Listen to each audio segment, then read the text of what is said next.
नमस्कार, मी प्रसन्न जोशी. आपण पाहताय पुढारी न्यूज. आज शिवसेनेला 60 वर्ष पूर्ण होत आहेत. हा फार मोठा काळ आहे. हा महाराष्ट्र राज्य स्थापन झाल्यानंतरचा पूर्ण काळ बऱ्यापैकी बघायला मिळतो. त्यामुळे संयुक्त महाराष्ट्राच्या चळवळीत बीजे असलेली शिवसेना आज एका स्थित्यंतरापर्यंत पोहोचलेली आहे. खरं तर अनेक स्थित्यंतरं झाली, पण आज जसं आम्ही या कार्यक्रमाला नाव दिलेलं आहे, एक पक्ष एक इतिहास दोन वर्तमान, अशा पार्श्वभूमीवर आज हे दोन मेळावे पार पडत आहेत. एकीकडे शिवसेना उद्धव बाळासाहेब ठाकरे हा पक्ष आणि दुसरीकडे शिवसेना, ज्यांना आपण केवळ लोकांना लगेच कळावं म्हणून शिंदेंची शिवसेना म्हणतो. वस्तुतः त्यांच्याकडनं नेहमी सांगितलं जातं की आमच्या पक्षाचं नाव फक्त शिवसेना म्हणा, पण केवळ लोकांना लक्षात यावं म्हणून आपण तो शिंदेंची शिवसेना असा शब्द वापरतो. आज इतक्या वर्षानंतर स्थित्यंतरानंतर गेलेली शिवसेना, अडचणी आल्या नाहीत का? भरपूर अडचणी आल्या, समस्या आल्या, माणसं गेली, सोडली आणि ते फुटलीसुद्धा. मात्र तरीसुद्धा शिवसेना पुन्हा उभी राहायची. आता मात्र कोणती शिवसेना उभी राहते आहे आणि कोण उभं राहणार किंवा कोण आहे तिथेच थांबणार, हा सवाल आहे.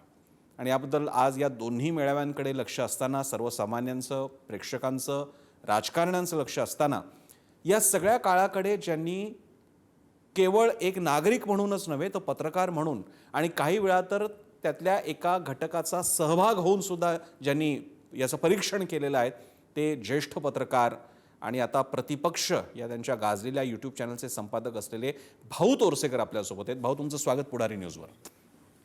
भाऊ, तुम्हाला आजच्या या दिवशी आणि या कार्यक्रमाला बोलायचं एक विशेष कारण आहे. इतर अनेक पत्रकार असे आहेत की जे विश्लेषण करतात, पुस्तकंसुद्धा लिहिलेली आहेत, पण तुम्ही असे आहात की ज्यांनी शिवसेनेचा काळ नुसता बघितलाच नाही तर मार्मिकमध्ये तुम्ही काम केलेलं आहे. आणि त्यानंतर सुद्धा तुमची म्हणजे आज भाऊ तोरसेकर हे बऱ्यापैकी एक विशिष्ट पक्ष घेऊन प्रतिपक्ष मांडत असतात असं म्हटलं जात असलं तरीसुद्धा हे तितकंच खरं की एकेकाळचे भाऊ म्हणजे तेच ते पहिली गुंडी उघडी ठेवून आणि दाढी वाढवलेली दाढीवाले शिवसेनेचंच एक प्रभाव आहे तुमच्यावर, तो तुम्ही कदाचित नाकारणार नाही. आणि म्हणून तुम्हाला आज या कार्यक्रमाला आमंत्रित करत असताना या 6 दशकांनंतर शिवसेना आज या पातळीला आलेली आहे, ज्याला मी नाव म्हटलेलं आहे एक पक्ष एक इतिहास दोन वर्तमान, त्याकडे तुम्ही कसं पाहता? एक बेसिक ओपनिंग आपण त्या अर्थानं पहिल्यांदा पट समजून घेऊया. त्याच्यात ज्याला तुम्ही शिंदेंची शिवसेना म्हणता ती मला ओरिजिनल वाटते. कारण शिवसेना जेवढी बाळासाहेबांची होती तेवढी शिवसैनिकांची होती. आणि मी वाटतो शिवसैनिक तरी मी शिवसैनिक नाही आहे. मी पक्ष म्हणून कधी कुठल्या ह्याच्यात काम केलं नाही, कुठल्याही संघटनेमध्ये. तरुणपणी मी डाव्या चळवळीत होतो. हे सांगितलं तर खरं वाटणार नाही कोणाला.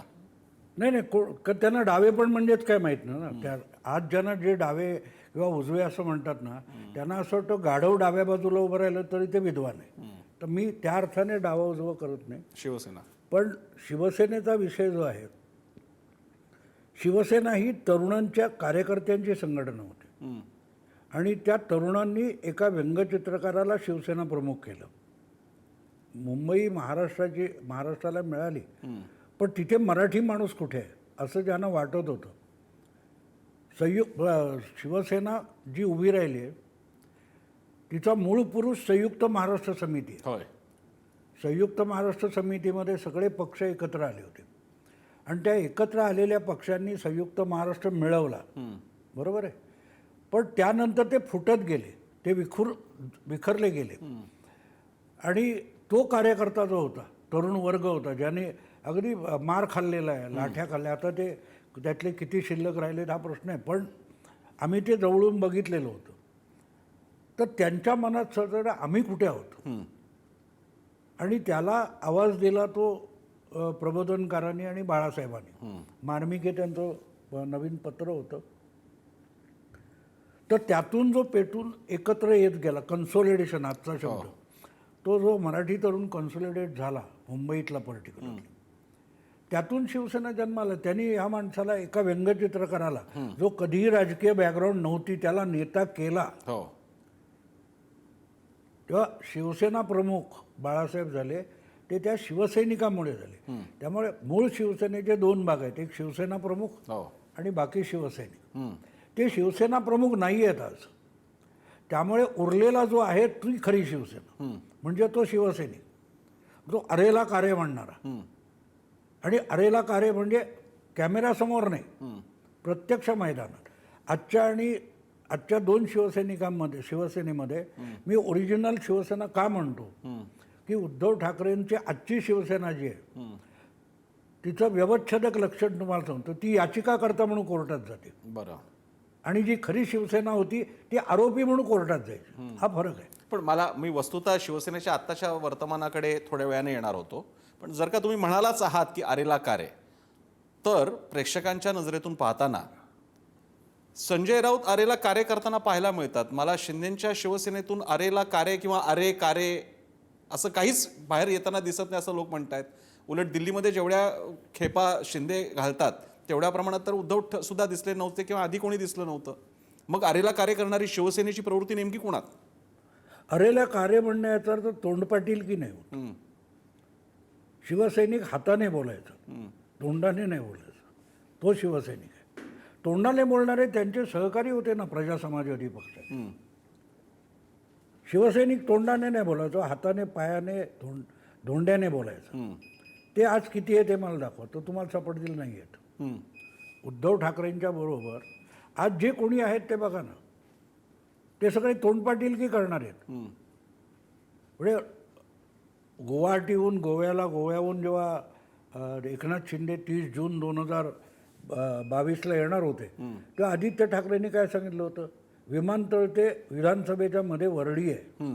काय झालं, त्याला तिथे अडवलं पाहिजे होतं.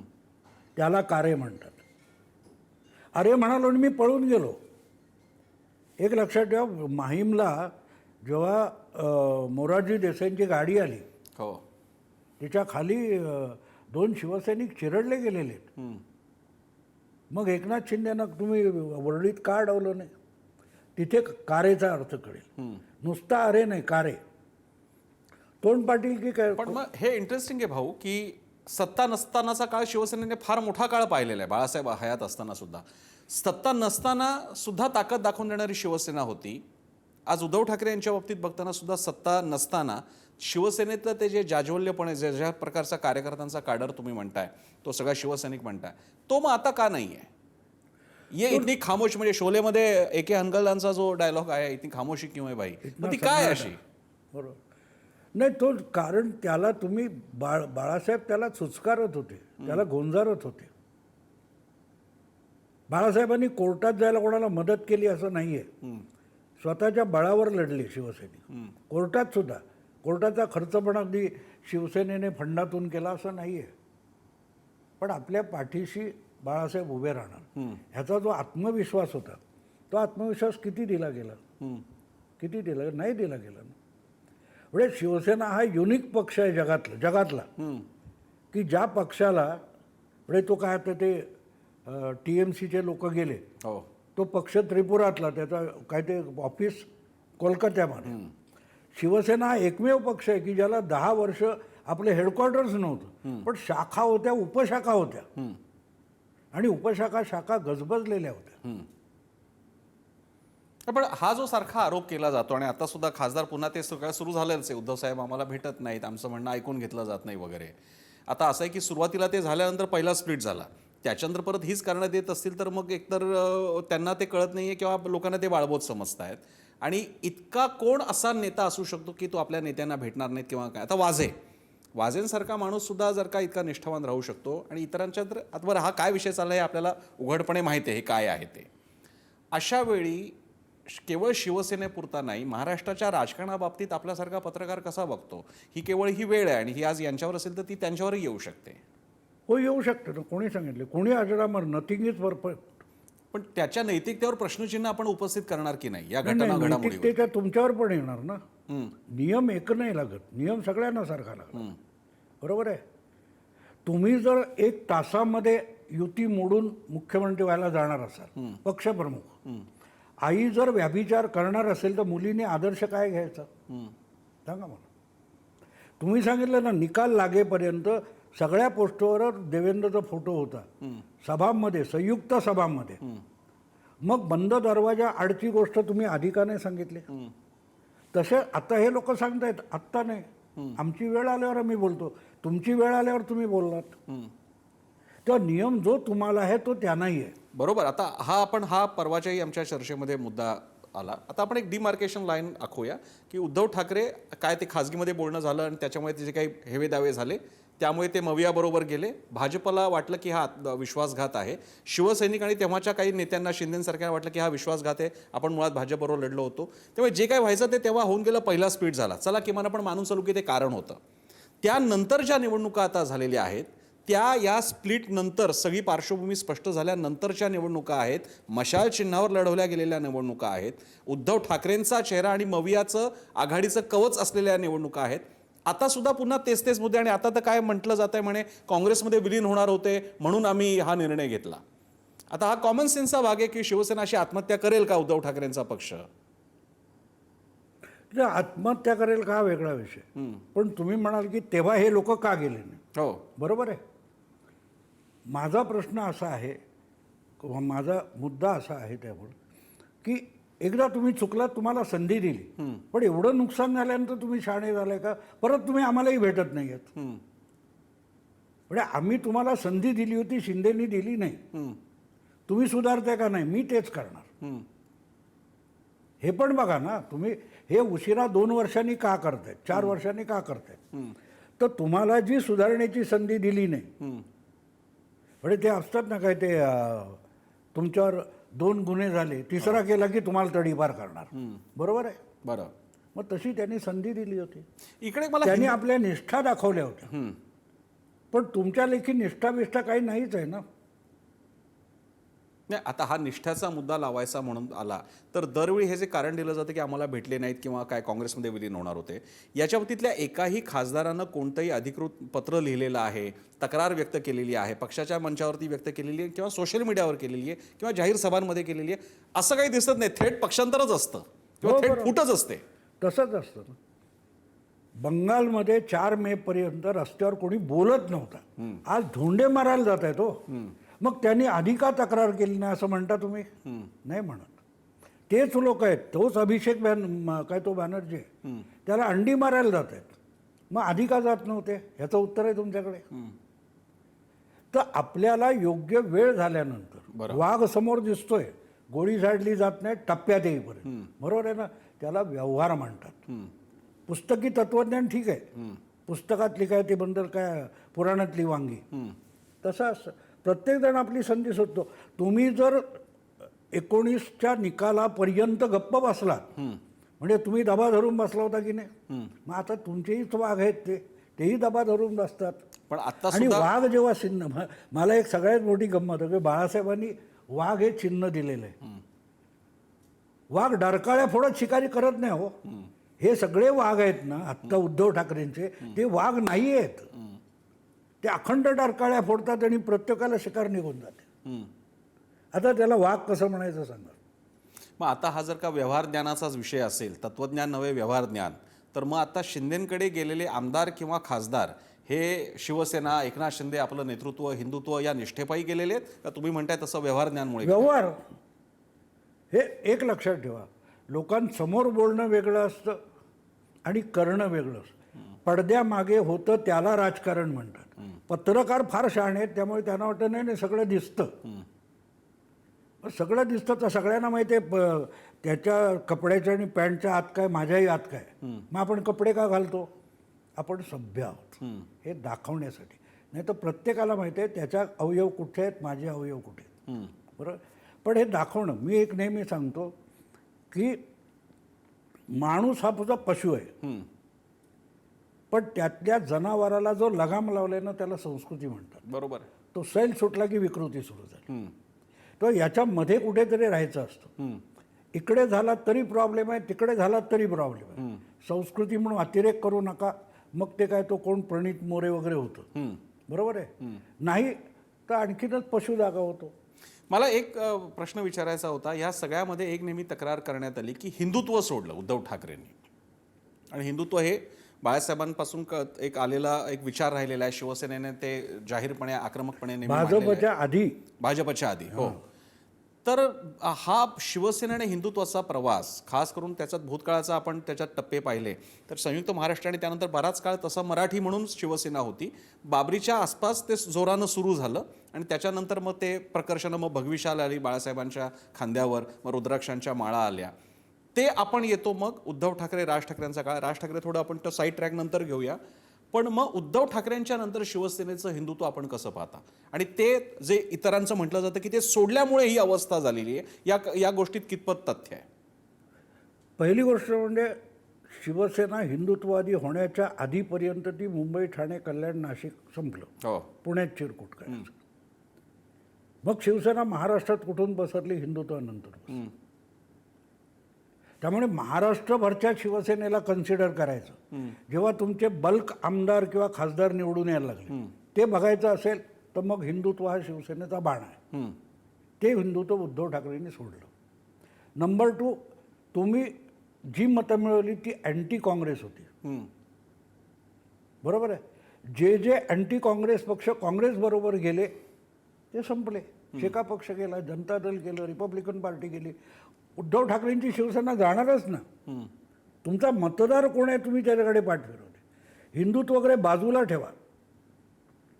जो भाजपची अख्ख्या देशातली वाढ जी आहे ती हिंदुत्वामुळे आहे असं मी मानत नाही. ती अँटी काँग्रेस कन्सोलिडेशन आहे. जो मतदार हा अँटी काँग्रेस होता आणि पुढल्या काळात काँग्रेस जिहादी होत गेली, त्यामुळे मग तो हिंदू कन्सोलिडेट झाला.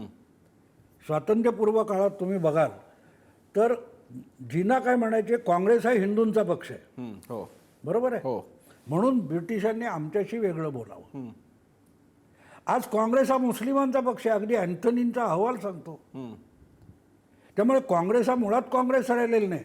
काँग्रेस हिंदूंची बाजू घेणारा नाही, पण निदान हिंदूंच्या विरोधी असू नये एवढी तर अपेक्षा पाहिजे. आणि म्हणून आजचा भाजप हा स्वातंत्र्यपूर्व काळातल्या काँग्रेसचा वारसा घेऊन आजचा भाजप आहे. त्याला मी हिंदुत्ववादी मानत नाही, सनातनी मानत नाही. हा काही लोकांचा भ्रम आहे का तो सगळं पुस्तकातला आहे. पण प्रॅक्टिकली BJP हा स्वातंत्र्य चळवळीचा वारसा पुढे घेऊन येते आणि त्याच्या मागे लोक उभे पण आता पुन्हा त्यामुळे उद्धव ठाकरेंनी हिंदुत्व सोडलं याचा अर्थ काय? की सावरकरांना भारतरत्न द्या ही तुमच्या जाहीरनाम्यात मागणी आहे आणि तुम्ही त्याच्या मंचावर बसताय, तो तिथे सावरकरांच्या शिव्या घालतो. याला हिंदुत्व सोडणं म्हणतात. अजितदादांनी बटोगे तो कटोगेला ऐन निवडणुकीत विरोध केलेला आहे, लक्षात घ्या. अजितदादांनी नाही सोडला BJPवरून. उद्धव ठाकरे नको तितके पुरोगामी झाले. हा फरक आहे ना. त्या सोडलं याचा अर्थ तो समजून घ्या. तुम्ही जेव्हा तुमची ओळख पुसून टाकता तेव्हा मग तुम्हाला ब्रँड आणि वारसा वगैरे बोलायचा अधिकार राहत नाही. मग शिंदे तरी तुम्ही तुमच्या चौकटीतलं जे काही हिंदुत्वाची व्याख्या आहे त्या दृष्टीने शिंदे आज तरी हिंदुत्ववादी आहे. शिवसेना त्यांची शिवसेना आज हिंदुत्ववादी तरी आहे ना. आज तरी आहे. पण ही शिवसेना आणि एक शिंदेची शिवसेना किंवा भाजप हे हिंदुत्ववादी आहेत असं मी मानत नाही. त्यांना हिंदूंच्या मतावर ते आहेत. जसं काँग्रेस स्वतःला मुस्लिम म्हणत नाही पण फक्त मुस्लिम मतांवर चालायला बघते, तसे हे हिंदूंच्या मताचा जोगवा मागतात. म्हणून काही हिंदुत्ववादी नाही. जशी मुस्लिम लीग ही वेळ आली की तुमचं संविधान वगैरे गेलं 12च्या वर, कुराण पहिलं, तसे हे लोक नाही आहेत. लक्षात घ्या. उद्या आलं तर नाही ना संविधान म्हणायला तयार आहेत ना, तेव्हा त्या अर्थाने हे हिंदुत्ववादी नाही आहेत. बरं. मी इकडे एक शिवसेनेची आत्ताच्या स्थितीमध्ये जी काही महत्त्वाची स्थित्यंतर आहे त्याच्यामध्ये एक बाळासाहेबांचं जाणं हा एक महत्त्वाचा भाग झाला. त्याच्या जोडीला भाजपसोबत गेलेले प्रादेशिक पक्षांचं संकुचन हा देशभरातला पॅटर्न बघायला मिळतो, ज्याची पावलं लक्षात यायला लागली होती. युती सरकारचा म्हणजे मी 99चं 95-99 नाही म्हणत, मी आत्ताच्या युती सरकारच्या काळामध्ये पहिल्याच टप्प्यामध्ये उद्धव ठाकरेंचे ते दिवाकर रावते तर माझ्या खिशात राजीनामेत वगैरे किस्से ते सांगायचे. ते म्हणजे तेव्हा ते फ्रिक्शन सुरू झालं होतं. त्यांच्या लक्षात येत होतं की आपलं स्पेस आकुंचित होत चाललेली आहे. आता मातोश्रीवरती काय अमित शहा येणार नाहीत का मोदी येणार नाहीत. माझा प्रश्न असा आहे, या दृष्टीने जे व्यावहारिक एक स्वतःकडनं प्रोटेस्ट दाखवणं भाजपच्या समोर, अस्तित्वाची लढाई दाखवणं आणि म्हणून पर्यायानं इतर ठिकाणी जाणं, हा विचार आहे हे नैसर्गिक नव्हतं का? हा स्वाभाविक परिणती नव्हती का भाजपच्या ॲग्रेशन समोर? म्हणजे भाजपने शिवसेनेसमोर पर्याय ठेवला होता, उद्धव ठाकरेंसमोर पर्याय ठेवला होता. हो. मला सांगा की पालघरची जागा ही भाजपची होती, ती त्यांनी तुम्हाला दिली की नाही? नितीश कुमारला 4 जागा आल्या होत्या 14 मध्ये, त्याला 19ला बरोबर घेताना भाजपने आपल्या 22पैकी 5 जागा नितीशला दिल्या. खाल्लं कोणी कोणाला? नितीशला भाजपने संपवला की नितीशला मदत केली? तुम्ही सांगा मला. म्हणजे मला तुमची आणि माझ्या भाषेत गल्लत होते. मी जी भाषा शिकलोय त्या भाषेमध्ये मदत करणारा असतो त्याला मदतनीस म्हणतात. तुम्ही म्हणता तो मदत नाही, तो गिळतोय. पण एकदा मदत हा शब्द आला की नंतर घेणारा उपकृत ठरतो. आणि असेल मग ना. उपकृत होणाऱ्याला मग ठरवावं लागतं की उपकृत आपण पुढे आहे, काय राहायचं आहे. उपकृत आहे त्याने उपकृत राहावं. एक लक्षात ठेवा, ज्या वेळेला प्रभू निवडून आले 87 मध्ये, त्यानंतर तेव्हा प्रभूंच्या विरोधात भाजप होता. प्राणलाल वोरा या जनता पार्टीच्या उमेदवाराला भाजपने पाठिंबा दिला होता आणि बाळासाहेबांनी प्रभूंची निवडणूक ही हिंदुत्वावर लढवली. आणि हिंदुत्वाला प्रतिसाद मिळतो म्हटल्यानंतर प्रमोद महाजन हे मातोश्रीवर आले आणि ती युती झाली. म्हणजे भाजपने शिवसेनेकडून हिंदुत्व घेतले, बरोबर आहे. पण त्या काळात बाळासाहेबांचा जो करिश्मा होता त्याचा फायदा भाजपला मिळाला ना. आणि तरीही भाजपने धाकटा भाऊ म्हणून स्वीकारला. ऑल इंडिया तो मोठा असेल, त्यांनी छोटेपणा घेतला की नाही. आज मोदींचा फायदा. मला सांगा, मोदी येण्यापूर्वी शिवसेनेचे 18 खासदार कधी होते? 12 होते का? मग तो फायदा कोणाला मिळाला? मग मोदी मोठा आहे की नाही, मग भाजप मोठा आहे की नाही? नाही नाही, आम्ही मोठा म्हणणार नाही त्याला. याला आडमुठेपणा म्हणतात, आडमुठेपणा. तुम्ही असं सुचवताय की उद्धव ठाकरे बाळासाहेबांची जी प्रतिमा होती, ज्याच्या सावलीमध्ये मातोश्री आणि उद्धव ठाकरे आणि सगळंच ठाकरे कुटुंबीय आहेत, त्या सावलीचा आकार आपल्यालाही धारण झालाय अशा गैरसमजात राहिले की आपणही बाळासाहेबांचा. नाही, आपण बाळासाहेब आहोत. मी आदेश देतो, मला नाही कळलं ते. आदित्य ठाकरे पण आदेश द्यायला लागले. बाळासाहेब हे व्यक्ती महात्म्य आहे, मातोश्रीचं स्थान महात्म्य नाही. उद्या एखाद्या मंदिरातली मूर्ती बाजूला ठेवून भाऊ तिथे बसला तर कोणी त्याच्यात कुठला दुसरा दगड ठेवला लोक डोकं टेकणार नाहीत. बाळासाहेब हा ब्रँड होता, ठाकरे ब्रँड नव्हता. बाळासाहेब हा ब्रँड होता. त्याचा फायदा भाजपला मिळालेला आहे, ते नाकारू शकत नाही. या न्यायाने मग शिंदे म्हणजे सुद्धा ठाकरे नव्हेत? नाहीच. कोणी सांगितलं? ते म्हणतात का स्वतःला ठाकरे? म्हणणारच नाही. याला व्यवहार म्हणतात. तो एकनाथ शिंदेना कळतो आणि उद्धवला तो कळला नाही. हा प्रॉब्लेम आहे. पण भाऊ, एक म्हणजे सोडून द्या की तुमचा स्वतःचा राजकीय विचार वगैरे, पण एक शिवसेना फ्रॅक्शन आहे ज्याच्यामध्ये आता त्यांचे खासदार कमी झालेत. लोकसभेत आता फक्त काय 2-3च खासदार उरले. आमदार तर फारच कमी आहेत, सत्ता तर नाहीच आहे, आणि शिवाय अस्तित्वाचा प्रश्न आहे. दुसरी शिवसेना आकडेवारीच्या बाबतीत मजबूत दिसू शकते. उपमुख्यमंत्रीपद आहे, माजी मुख्यमंत्रीपद राहिलं आहे आणि बाकीची ताकद आहे.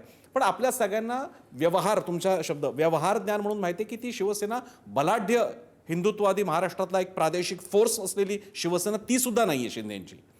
शिवसेनेची ही अवस्था, एक मराठी माणूस, एक पत्रकार आणि एक असा पत्रकार ज्याने कधी कधी शिवसेनेच्या मुखपत्र मार्मिकमध्ये काम केलेलं आहे, तर हे ठीक चाललंय महाराष्ट्रामध्ये का? आजचा काळच आपल्याला स्वीकारायचं की आता राष्ट्रीय पक्षच राहणार, प्रादेशिक जाणार? तर एक काळ शेका पक्ष मोठा होता ना, तो कोणी संपवला नाही, त्यांनी स्वतःच संपवला. 2 नंबरचा पक्ष होता महाराष्ट्रामध्ये. आता अलिबाग पुरता उरला नाही तर त्याला दुसऱ्या कोणाला ब्लेम करत राहायचं का? तुम्ही कधी स्वतःच्या पायावर उभे राहणार? प्रजा समाजवादी पक्ष, जनता दल, जनता पार्टी, आज त्याच भाजपच्या लागून बरॅक्समध्ये जनता दल सेक्युलरचं ऑफिस आहे. काय आहे त्याच्यामध्ये? मग त्यानं काय भाजपने संपवलं का? नाही. पहिली गोष्ट लक्षात घ्या, भाजपने आपलं उभं करायचं ठरवलं, तुमचं पाडायचं नाही ठरवलं. आणि तुम्ही त्यांचा द्वेष करत करत संपलाय. पाकिस्तान 70-75 वर्ष भारताचा द्वेष करत राहिलं. का उभा राहिला नाही सांगा मला? त्याच कालखंडामध्ये इस्रायल जगातली एक महाशक्ती असल्यासारखं उभा राहिलं. का राहिलं? आम्हाला सगळे टपले छळण्याला, असं इस्रायलने म्हटलंय का कधी? नाही. ते आपले उभे राहिले. भोवताली सगळे अरब देश आहेत. तर हे व्हिक्टिमहूड असतो ना, तो ढोंग असतो, पाखंड असतो. कोणी तुम्हाला संपवत नाही, तुम्ही तुमच्या चुकांनी संपता. मग ते कोणत्याही कारणामुळे संपत असतील किंवा काय, पण महाराष्ट्रामध्ये आता प्रादेशिक फोर्स राष्ट्रवादी स्प्रिटमध्ये, आणि त्याच्यात सुद्धा गंमत अशी आहे किंवा किमान शिंदे आणि ठाकरे हे परस्परांचे विरोधक आहे, ते स्पष्ट आहे. तिथे तर तेही नाही आहे. ते सगळे जवळपास मानतात की ते एकच आहेत आतून.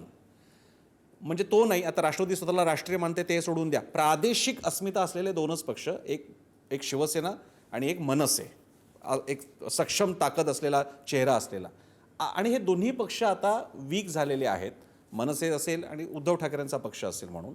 तर अशी एक प्रादेशिक शक्ती नसणे याकडे तुम्ही कसं पाहता? काही ठीक आहे मग नाही, त्या प्रादेशिक शक्तीने आपली जी ताकद आहे ती योग्य रीतीनं वापरलं कोणी संपवू शकत नाही तुम्हाला. केरळमध्ये असेल, तमिळनाडूमध्ये असेल, भाजप का शिरकाव करू शकला नाही? बंगालमध्ये ममता दिदीने मूर्खपणा केला नसता तर तिला हरवणं अशक्य. कोणता मूर्खपणा? ती अँटी हिंदू झाली, अँटी हिंदू झाली. म्हणजे मी हा प्रांत मुस्लिम करून टाकीन इथपर्यंत गेल्यानंतर ती हिंदू अस्मिता बाहेर आली जिने भाजप नाही जिंकलेला. हिंदूंनी, तुम्ही मला सांगा की अख्ख्या त्या गेल्या 1.5 महिन्यामध्ये 2 महिन्यामध्ये कुठे मोदी जिंदाबाद ऐकलं का तुम्ही 4 मे नंतर? अमित शहा जिंदाबाद ऐकलं, भाजप जिंदाबाद नाही कोणी बोलत, जय श्रीराम बोलतो. मग कोणी हरवलं ममताला? श्रीरामाने हरवलं. ममताला श्रीरामाशी पंगा घ्यायची काय गरज होती सांगा? बंगाली अस्मिता श्रीरामाविरुद्ध असते का? तिथे तिचा पराभव झाला. इथे पण यांनी आपली धरसोड केलेली आहे. म्हणजे आता आम्ही विकत घेतली अस्मिता, आता आम्ही म्हणू तसं तिने आमच्या जनानखान्यात राहावं अशी अस्मिता राहत नाही, राहत नाही. आणि भाजपने कोणाची अस्मिता दुखवायचा प्रयत्न केला तर त्यांनाही ती लोकल अस्मिता संपवेल. पण एक विचार असा मांडला जातो की जशी दक्षिणात्य राज्यांमध्ये जशी एक अस्मिता, प्रादेशिक अस्मिता पाहायला मिळते, उत्तरेत सुद्धा प्रादेशिक अस्मिता, पण एक उत्तर हिंदीचा अख्खा 8 राज्यांचा पट्टा आहे म्हणून, पण अशी एक अस्मिता आहे. जय जय गरवी गुजरातची अस्मिता आहे, किंवा आमचे गोव्याची पण अस्मिता आहे, महाराष्ट्राची तर आहेच. आणि म्हणूनच महाराष्ट्र धर्म माझ्या माहितीनुसार राष्ट्रीय प्रेरणा शिवाय धर्माची प्रेरणा असणारं राज्य हे बहुधा एकमेव की ज्याच्यामध्ये नावामध्येच राष्ट्र आणि ते महाराष्ट्र आहे, आणि शिवाय महाराष्ट्र धर्म पण आहे. तमिळ धर्म आहे की नाही मला माहीत नाही, अशा अर्थानं स्वतःची आयडेंटिटी. त्या धर्माचं राजकीय प्रकटीकरण करणारा एकही प्रादेशिक पक्ष नसावा, हे तुम्ही शिवसेना आहे की नाही, मनसे आहे की नाही, राष्ट्रवादी आहे की नाही, पण याला तुम्ही कसं पाहता? म्हणजे भारतामध्ये सेट होत असताना महाराष्ट्राचं अस्तित्व नेमकं कसं बघणार तुम्ही? मग कसं असतं माहिती का, एक जर अखंड भारत नावाची कल्पना आहे, आपण संविधान म्हणतो, त्या संविधानाने हा खंड प्रदेश अखंड राहावा म्हणून संविधान केलेलं, बरोबर आहे. त्या संविधानामध्ये या व्यवस्था आहेत की एखादं राज्य तुटून बाहेर पडू नये, ते कंट्रोल करावं म्हणून राज्यपाली कन्सेप्ट आहे. तुम्ही कशावर हल्ला चढवलात? राज्यपालावर. कशाला? राज्यपालाला त्याच्या नावाने राज्य चालतं, त्या राज्याच्या मालकीच्या विमानातून उतरवणं हा केवढा सन्मान होता. तुम्ही कोश्यारींचा विषय म्हणताय का? पण जे कोश्यारींची विधानं ती महाराजांबद्दलची असतील, ती शाहू फुले आंबेडकरांबद्दलची असतील, त्याच्यावर एका लोकनियुक्त सरकारने दिलेल्या आमदारांच्या यादीला टांगत ठेवणं असेल, या बाबतीत तुम्हाला काहीच आक्षेप नाही वाटत? आहे ना आक्षेप, पण दुसरीकडेही आहे. बोलणं एका बाजूचं जातं, माझा आक्षेप त्याच्यावर आहे. दुसऱ्या बाजूचा बोलला का तुम्ही? कधी नाही बोलत. ज्याला गोदी मीडिया म्हणतात तो गोदी मीडिया नाही आहे, तो पार्शल बायस मीडिया आहे, हा माझा आक्षेप आहे. दुसरी बाजू दाखवली जाते का? नाही दाखवली जात. ज्या वेळेला तुम्ही एकनाथ शिंदे फुटले म्हणता त्या वेळेला तुम्ही तितक्याच अगत्याने उद्धव ठाकरेंनी निकालानंतर 1 तासात पलटी मारली, हे सांगता का? नाही सांगत. याला लपवणं म्हणतात. आणि मग यातून उद्धव ठाकरेंचं जास्त नुकसान झालं. एक गोष्ट आम्ही लहानपणी ऐकलेली की एक मुलगा चोर पकडला जातो, फाशी होते, आणि तो म्हणतो आईला भेटायचो, तो आईचा कान चावतो का? हो माहिती आहे, लहानपणी तू माझे. तसं मीडियाने हे सगळे पक्ष बुडवलेत असं माझं म्हणणं. तुम्ही आज प्रॅक्टिकली बघा, तुम्हाला असं दिसेल जे प्रादेशिक पक्ष तुम्ही म्हणता ते प्रादेशिक पक्ष भाजपने नाही संपवले, मीडियाने संपवले. कसे? आज तुम्ही शिवसेना बघा, ती मीडियामध्ये, जमिनीवर नाही आहे ना. आणि महापालिका निवडणुका संपल्यानंतर उघडपणे देवेंद्रनी सांगितलं, मुख्यमंत्र्यांनी, की मीडियाने आमचं खूप मोठं मदत केलेली आहे, की त्यांनी सगळ्या विरोधी पक्षांना मीडियामध्ये अडकवून ठेवलं, त्यामुळे जमिनीवर आम्हाला रान मोकळं होतं. इतकं ओपन सांगितलं. हे सगळेच्या सगळे विरोधी पक्ष हे मीडियामध्ये अडकलेले आहेत, आणि त्यामुळे त्यांना हँडल करण्यासाठी भाजपने IT सेल आणि मीडिया सेल ठेवले. आपण मीडियाचा उल्लेख केला म्हणून मराठी वृत्तवाहिन्या आणि मीडियाचा उल्लेख आला तर संजय राऊतांचा उल्लेख होणं अपरिहार्य आहे. आणि त्यानिमित्तानं त्यांनी एक नवीन फॉर्मॅटच त्यानिमित्तानं तयार झाला. संजय राऊतांचं लाईव्ह रोज सकाळी 10 वाजता दाखवणं आणि आम्ही सगळे ते दाखवतो.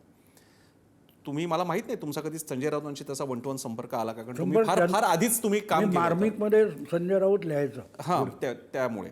पण संजय राऊत या फिनॉमिनाकडे आज शिवसेनेच्या या आजच्या वर्तमानाकडे पाहत असताना एक फार महत्त्वाचा चेहरा आहे संजय राऊत. तुम्ही संजय राऊतांकडे कसं पाहता? एक पत्रकार म्हणून, एक माणूस म्हणून, एक राजकीय विश्लेषक म्हणून. मला संजय राऊत व्यवहारिक वाटतो पण राजकारणी नाही. शिवसेनेचं सगळ्यात मोठं नुकसान संजय राऊतने केलं. पुढे फरक बघा, एका मार्मिक नावाच्या साप्ताहिकातून जन्माला आलेला पक्ष एका दैनिकाच्या संपादकाने संपवला आहे की नाही? ही फॅक्ट आहे की नाही? जी तोंड पाटील की संजय राऊतनी केली आहे, त्यातून शिवसेनेचं नुकसान किती झालं आहे बघा ना तुम्ही. म्हणजे तुम्ही पत्रकार म्हणून बाजूला ठेव, पण तुम्ही त्या पक्षात आहात, त्या पक्षाचं कल्याण तर झालं पाहिजे.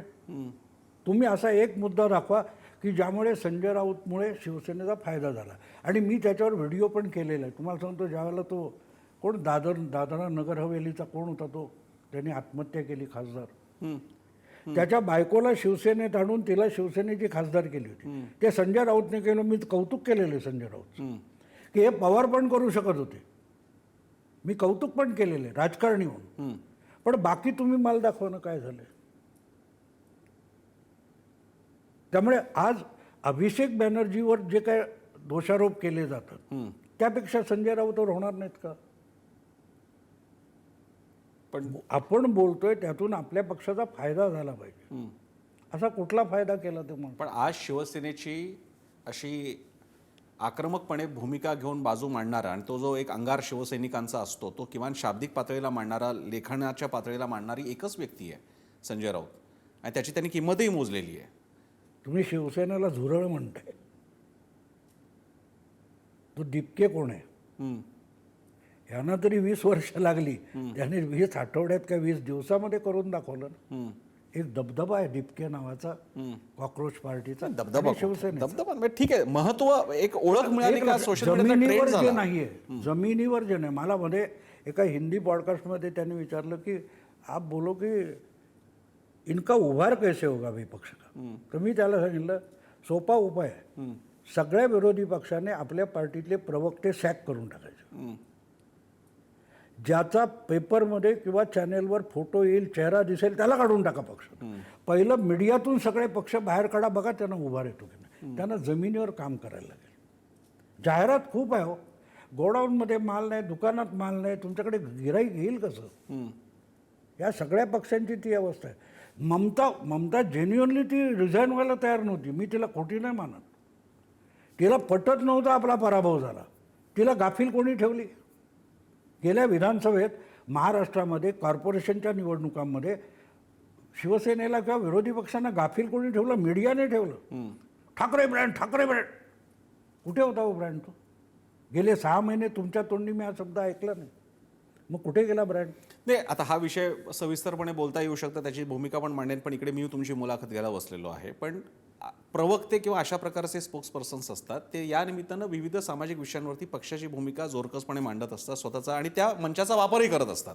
चॅनलच्या चर्चांचा वापर करून आजचे अनेक प्रस्थापित चेहरे, मी नावं घेणार नाही, सर्व पक्षीय चेहरे, काही चेहरे तर आज आमदार किंवा खासदारकांपर्यंत गेले, ज्यांची सुरुवात प्रवक्ते म्हणून झाली होती. आणि या निमित्तानं पक्षाच्या पुढच्या पिढीचं नेतृत्व सुद्धा तयार होत असतं. आणि आमची या विषयावरची भूमिका ही सर्वसामान्यांपर्यंत कळत असते, जी नाहीतर कळणार कशी.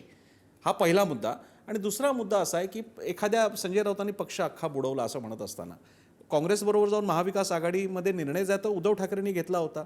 तिथे शरद पवार आर्किटेक्ट असतील तर शिवसेनेच्या पातळीला संजय राऊत होते, जे काही प्रत्यक्ष बोलणं असेल तर. या दृष्टीने त्यांच्या निष्ठेचं तरी किमान तुम्ही ॲप्रिशिएट कराल? नाही, निष्ठा वेगळी आहे. निष्ठा उपयोगाची पण पाहिजे. काँग्रेसमध्ये अनेकांची निष्ठा आहे. तुम्हाला सांगतो, जयराम रमेश हे निष्ठावान नाही आहेत. जयराम रमेशचा तुम्हाला जुलै ऑगस्ट 2013 किंवा सप्टेंबर असेल इंटरव्ह्यू मिळेल. त्याच्यात त्यांनी मोदींचं अतिशय उत्तम असेसमेंट केलेलं. त्यांनी सांगितलं होतं की स्वातंत्र्योत्तर काळामध्ये काँग्रेस समोरचं सगळ्यात मोठं आव्हान आहे. आज ते काय बोलतात? मग त्यांनी बुडवली नाही पार्टी. तेही प्रवक्ते आहेत, तेही खासदार आहेत, ते मंत्रीसुद्धा होते. त्या निष्ठेला काय चुलीत टाकायचं पक्ष बुडाला असेल तर सांगण्याचा मुद्दा लक्षात घ्या. मुद्दा असा आहे की तुम्ही तुमचं योगदान पाहिजे. तुम्ही मला सांगा, सुनील बन्सल, तो भूपेंदर यादव किंवा ते संतोषी यांची नावं तरी तुम्ही बंगालच्या निवडणुकीत ऐकलीत? ते कुठे आले होते कॅमेऱ्यासमोर? पण सर 2/3 मेजॉरिटी आणली त्यांनी. ते कार्यकर्ते असतात. मी जसा मगाशी संजय राऊतांबद्दल प्रश्न विचारला तसा आणखी 2 व्यक्तिमत्वांबद्दल मी विचारेन. मी फारसा इतिहासात यासाठी जाणार नाही, कारण आता वर्तमानच इतकं इंटरेस्टिंग झालेलं आहे की आणि शिवसेनेचा इतिहास, या निमित्ताने नामांतर आंदोलनाबद्दल सगळं मला ते माहिती. एका हिंदीने विचारलं की ह्या विरोधी पक्षांचं भविष्य काय? हो. तर म्हटलं भूतकाळाला भविष्य नसतं. भूतकाळाचं भविष्य वर्तमान असतं आणि वर्तमानात भविष्य असतं. यांना भूतकाळातून आधी इकडे यायला लागेल. शिवसेनेला, उभाटा शिवसेनेला आजच्या काळात यायला लागेल ते अजून बाळासाहेबांच्या काळात आहेत आणि बाळासाहेब हयात नाही आहेत.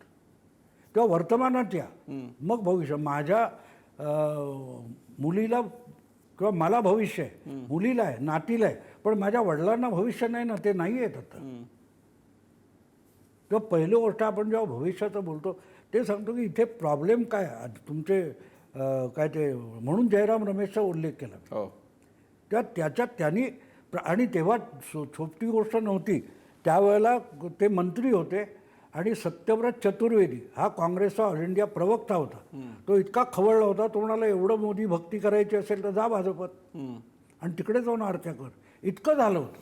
पण उद्धव ठाकरेंनी या काळामध्ये, म्हणजे ही टीका समीक्षा झालीच पाहिजे आणि ती तुम्ही परखडपणे करताय, पण याच उद्धव ठाकरेंनी आधी त्यांच्यावरती आरोप झाला वडिलांचा चेहरा आहे म्हणून यश मिळतंय, पण बाळासाहेब गेल्यानंतर सुद्धा महापालिका सुद्धा त्यांनी जिंकून दाखवली, मुंबई महापालिकेसारखी, आणि विधानसभेत सुद्धा यश म्हणून दाखवलं. मग काय, मोदींचा चेहरा होता म्हणून यश मिळाला. मग आली नंतरची निवडणूक, त्याच्यात सुद्धा त्यांनी यश मिळवून दाखवलं. मशाल चिन्हावरती त्यांचे खासदार पण आले आणि नंतर आमदारही आले, जो काही सेट ऑफ आमदार आले असतील ते. बाळासाहेब गेल्यानंतर महापालिका जिंकली असं तुम्ही म्हणताय? बाळासाहेबांच्या नंतरची बरोबर आहे. भाजपचे किती आले? 17ची निवडणूक, भाजपचे किती आले? लेवल केलं भाजपने. भाजप तुल्यबळ भाऊ झाला. 2-3 जागांचा फरक होता फक्त. तो आफ्टर इफेक्ट असतो ना. बाळासाहेब गेल्यानंतर सुद्धा शिवसेना अखंड होती. तुम्ही ठाण्यामध्ये एकही जागा, म्हणजे काय असतील, एकदा दुसरी असेल, पण एकनाथने मुंबईत 27, 28, 29 जागा आणल्या ना. उद्धव ठाकरे किती जिंकू शकले? का नाही मुंबई जिंकू शकले? मुंबई ठाणा हा तुमचा बालेकिल्ला होता. उद्धव ठाकरेंची सगळ्यात मोठी चूक सांगतो आणि भाजपची सगळ्यात मोठी लबाडी तुम्हाला सांगतो. मी मोदी भक्त म्हणता तुम्ही, मी मोदी भक्त आहे आणि मोदींच्या लबाड्या पण मीच सांगतो, तुम्हाला नाही सांगता येत, कारण तुम्ही बायस असता असा माझा आरोप आहे. तुम्हाला सांगतो 2014 पर्यंत शिवसेना भाजप एकत्र लढत होते. शिवसेनेला कधीही भाजपची लबाडी काय असेल तर भाजपने शिवसेनेला त्यांची खरी ताकद कधी कळू दिली नाही, एकत्र लढले. 14मध्ये भाजपने जो एक मूर्खपणा केला त्याच्यात शिवसेनेला तिची ताकद कळू दिली. तुम्ही जे म्हणता ना बाळासाहेबांच्या नंतर 2014मध्ये उद्धवनी सगळ्यात मोठा पराक्रम केला, पण तो कॅश केला. बाळासाहेबांना देखील स्वबळावर 63 आमदार निवडून आणता आले नव्हते, उद्धवने आणले. हे उद्धवचं कर्तृत्व होतं. आणि ऐनवेळेला 4-5 दिवस शेवटचे असताना सगळे उमेदवार उभे करावे लागले. शिवसेना सगळ्या जागा लढली आणि 63 आमदार. भाजपसोबत बाळासाहेब 74 पर्यंत गेले होते. हे केवढं मोठं यश होतं. पण ते यश, तो आंबा काढला तर आडीत टाकून पिकायची तरी वेळ बघितली पाहिजे ना. त्याच्या आधी हे गेले सरकारमध्ये, 63 निवडून आणले आणि आणखीन 36 जागा, माझा अभ्यास आहे त्याचा, 36 जागा अशा होत्या की ज्या 5-7 हजाराच्या फरकाने पडल्या होत्या. या 99-100 जागा शिवसेनेचे स्ट्रॉंग होल्ड होता. उद्धव ठाकरेंनी पुढची 5 वर्ष त्या 100 जागांवर काम केलं असतं आणि उठच्या 3ऱ्या नंबरच्या धरून 150 जागांवर तर भाजपला 19 आम्हाला युती नको म्हणता आलं असतं, पण त्यांनी ती संधी घालवली. त्या उद्धव ठाकरेंचं कर्तृत्व मी सांगतो ना, जे तुम्ही सांगतच नाही, मी सांगतोय. ज्याला तुम्ही उद्धव ठाकरेंचा विरोधक म्हणता तो सांगतोय की जे बाळासाहेबांपेक्षा मोठं यश होतं 14चं, सो वळावर बाळासाहेब विधानसभा लढले नाहीत. ते उद्धव ठाकरे लढले, ठाक आहे परिस्थितीमुळे लढले, पण लढले, शेपूट नाही घातलं आणि 63 जागा निवडून आणले. आठवतं का नाही तुम्ही टिकलात? टिकावं लागतं. आज पडलो, परत लढू, परत येऊ. याच्यासाठी शाश्वत या सगळ्याच्या बाबतीत शिवसेनेला भाजपपासून तोडणं, आणि ते तर अगदी शरद पवारांनी स्वतःच मान्य केले. 2014ला त्यांनी जो भाजपला पाठिंबा दिला त्याच्यात ते म्हणाले होते की मला दीर्घकालीन हेच हवं होतं की शिवसेना भाजपसोबत राहू नये. आणि नंतर मग महाविकास आघाडीच्या मागे सुद्धा प्रमुख चीफ आर्किटेक्ट तर शरद पवारच होते. शरद पवार आणि ठाकरे, विशेषतः शरद पवार आणि बाळासाहेब नाही म्हणते, शरद पवार आणि उद्धव ठाकरे आणि पर्यायानं तयार झालेली ही राष्ट्रवादी शिवसेनेची जवळीक, ठाकरे आणि पवारांची ही जवळीक दुसऱ्या पिढीतली, याच्याकडे तुम्ही कसं पाहता? याच्यामध्ये पण काही रूट्स आहेत आजच्या राजकारणाचे? आहेत ना. मी अनेकदा सांगून झालेलं आहे, शरद पवार हा महाराष्ट्राच्या राजकारणातला बरमुडा ट्रँगल आहे. त्यांच्या जवळ गेलेले संपले. कोण शिल्लक आहे मला सांगा? शेतकरी कामगार पक्ष आहे, सगळे पक्ष. हे समोर दिसत असताना आणि आपल्या पित्याने कधीही राजकीयदृष्ट्या शरद पवारांशी युती केली नाही, हे दिसत असताना जर उद्धव ठाकरे तिकडे गेले असतील तर पवारांनी शिवसेना संपवली असं मी म्हणणार नाही, उद्धवने संपवली असं. तुम्ही एका मोहाला बळी पडलात, त्याची किंमत पण मोजावी लागते. त्यामुळे हे सगळं पवारांनी केलं म्हणणं ठीक आहे, पवार म्हणजे कोणी अवतरण पवारांच्या नावावर ढकलायचं, पण तुम्ही जागे नव्हता का? तुम्ही जागे नव्हता. चर्चेच्या पुढे जाणं शेवटी ह्याला भरपूर किस्से सांगता येईल, तरी मी किमान इतिहास टाळलाय, नाही तर त्याच्याबद्दल बाळासाहेबांबद्दल आपल्याला भरपूर बोलता आलं असतं, पण मला वर्तमान जास्त त्याबद्दल बोलायचं आहे. आता स्थिती अशी आहे की एकीकडे वर्तमान आणि भविष्याचा सांधा जोडत असताना ठाकरेंकडे आदित्य आहेत आणि तिथे अजूनही एकनाथ शिंदे काही फार वय नाही झालेले, एकनाथ शिंदे आणि त्यांचे चिरंजीव श्रीकांत शिंदे आहेत. या दृष्टीनं शिवसेनेची वाटचाल आपण कशी पाहता? आणि मुळात दोन शिवसेना यापुढे महाराष्ट्रामध्ये हे नेहमीच दोन शिवसेनाचं चित्र राहणार का? नाही, मला वाटत नाही. उद्धव ठाकरे कदाचित ते विलीन पण करतील कोणाकडे तरी, कारण त्यांना इंटरेस्ट नाही. उद्धव ठाकरेंचा प्रॉब्लेम काय माहिती का, त्यांना पॉलिटिक्समध्ये इंटरेस्ट नाही. राजला होता, लक्षात ठेवा.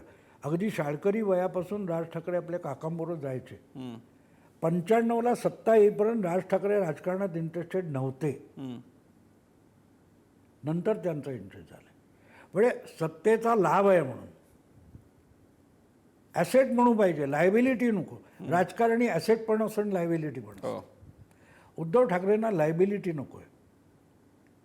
आणि त्याचा विचका कुठून झाला बघा. शिवसेनेचा विचका होण्याचं कारण तुम्हाला सांगतो. 2019ला जेव्हा आदित्य ठाकरेंनी निवडणूक लढवायची ठरवली तेव्हा अजेंडा काय होता? Night life. मराठी अस्मितेमध्ये नाईट लाईफ कुठून आलं मला कळलं नाही. तो एक मुद्दा होता भाऊ. नाही, तुमच्या एका व्हिडिओ सुद्धा तुम्ही म्हणाला होता हिरिरीने बोलणं सारखं कॉस्मोपॉलिटन शहर 24 तास कार्यरत राहिलं पाहिजे. बरोबर आहे. याच्यामधला तो एक मुद्दा होता. 24 तास शहर चालू राहणं आणि नाईट लाईफ याच्यामध्ये फरक असतो. नाईट लाईफ ज्याला म्हणतात आणि तुम्ही ज्यांच्या बरोबर वावरता तेव्हा तो नाईट लाईफ हा शब्द डेंजरस होतो. पण सांगायचा मुद्दा असा की तिथे भरकटत गेलं. आणि हा जगाचा सिद्धांत आहे, इब्न खालदूनचा सिद्धांत आहे, ज्याच्यावर मी 2014 पासून सतत लिहित आलो, बोलत आलो, की आजोबाने निर्माण केलेलं साम्राज्य नातू बुडवतो. राहुल गांधी पणतू आहे, एवढाच फरक आहे. पण हा जगाचा सिद्धांत आहे, त्याला पर्याय नसतो. त्याला म्हणजे